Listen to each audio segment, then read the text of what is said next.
यदि आप हमारे चैनल के सभी गाने को पसंद करते हैं तो डीडी प्रोडक्शन हाउस के यूट्यूब चैनल को लाल बटन दबा के सब्सक्राइब करें और घंटी के निशान को जरूर दबाएं। मैया यशोदा तोहर कन्हैया रास लीला रचाबै छ बजाबै छ।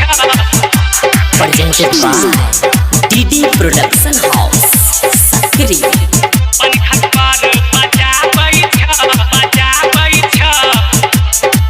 Mixed by Rupam Singh. मैया यशोदा तोहर कन्हैया पनघट पर बजाबै छ। मैया यशोदा तोहर कन्हैया पनघट पर बजाबै छ।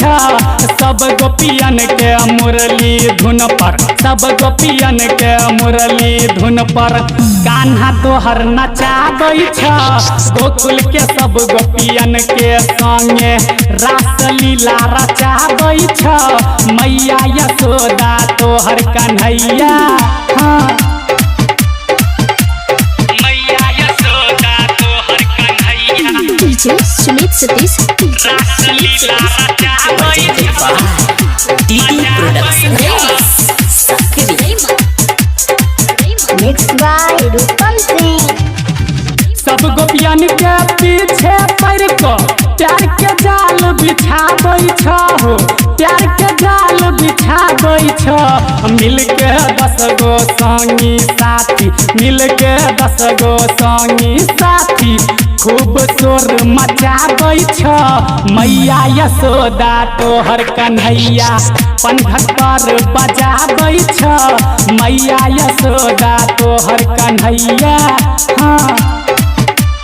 मैया यशोदा तोहर कन्हैया DJ Sumit Satish. लीला रचाबै छ। Presented by DD Production House, Sakri. Mixed by Rupam Singh.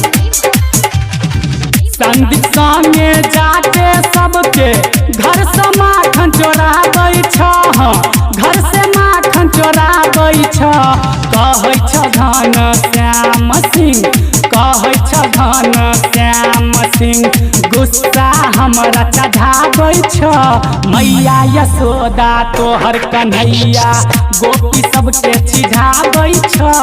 मैया यशोदा तोहर Kanhaiya recording by DD production house Sakri 97 084 45 722।